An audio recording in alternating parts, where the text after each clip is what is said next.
നമസ്കാരം, സിറ്റി ന്യൂസിലേക്ക് സ്വാഗതം. അഴിമതിയിൽ മുങ്ങിക്കുളിച്ച മുഖ്യമന്ത്രി പിണറായി വിജയൻ രാജിവെക്കണമെന്നാവശ്യപ്പെട്ട് കണ്ണൂർ ജില്ലാ കോൺഗ്രസ് കമ്മിറ്റിയുടെ നേതൃത്വത്തിൽ കളക്ടറേറ്റിലേക്ക് മാർച്ച് നടത്തി. KPCC working president T Siddique MLA സമരം ഉദ്ഘാടനം ചെയ്തു.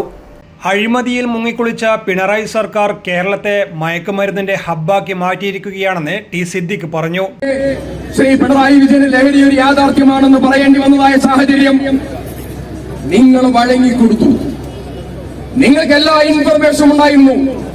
പക്ഷെ കേരളത്തിലെ ചെറുപ്പത്തെ ലഹരിയുടെ നീരാളി പിടുത്തത്തിലേക്ക് കൊണ്ടുപോകുമ്പോ ഒന്നും മിണ്ടാതെ അനങ്ങാപ്പാറ നയം സ്വീകരിച്ചൊരു സർക്കാർ, അതിന് കേരളം കൊടുക്കേണ്ടി വരുന്ന വില എത്രത്തോളം ഗൗരവതരമാണ് എന്നുള്ളത് ചൂണ്ടിക്കാണിക്കേണ്ടതുണ്ട്.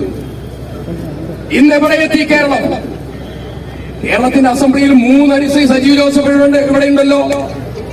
3 അടിയന്തര പ്രമേയങ്ങളാണ് കേരളത്തിന്റെ അസംബ്ലിയിൽ പ്രതിപക്ഷം കൊണ്ടുവന്നത്. ഈ വിഷയം സർക്കാരിന്റെ ശ്രദ്ധയിൽ വന്നത് UDFന്റെ അടിയന്തര പ്രമേയം അസംബ്ലിയിൽ.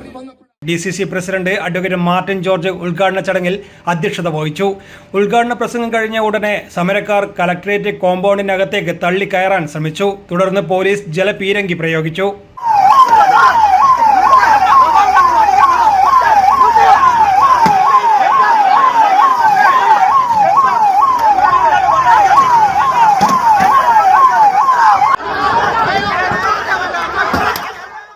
പിന്നീട് സമരക്കാർ പിരിഞ്ഞുപോയി. News desk, city news.